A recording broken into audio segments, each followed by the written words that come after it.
தமிழ்க்குவை பணிவான வணக்கங்கள்.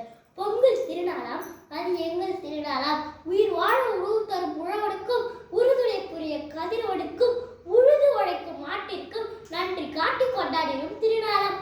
அனைவருக்கும் இனிய பொங்கல் நல்வாழ்த்துக்கள். பொங்கல் பண்டிகை 4 நாட்கள் கொண்டாடப்படுகின்றன.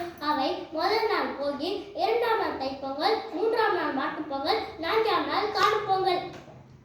பழையன கழிதலும் புதியன புதியன என்ற பாடல் வரிகளை கேட்ப வீட்டில் உள்ள பழையவற்றை நீக்கி தூய்மைப்படுத்துவதே போகி பொங்கல் ஆகும். தை பிறந்தால் வழி பிறக்கும் என்ற பொன்மொழியை கேட்ப தை மாதத்தின் முதல் நாள் புது பானையில் பொங்கல் செய்து அதனை சூரிய கடவுளுக்கு படைத்து வணங்குவர்.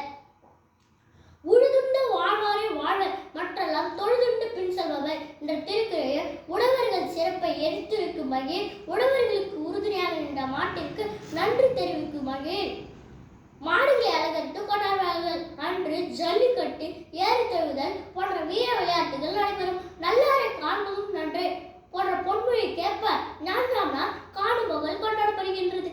அன்று நமது உறவினர்கள் நண்பர்கள் கண்டு மகிழ்வோம்.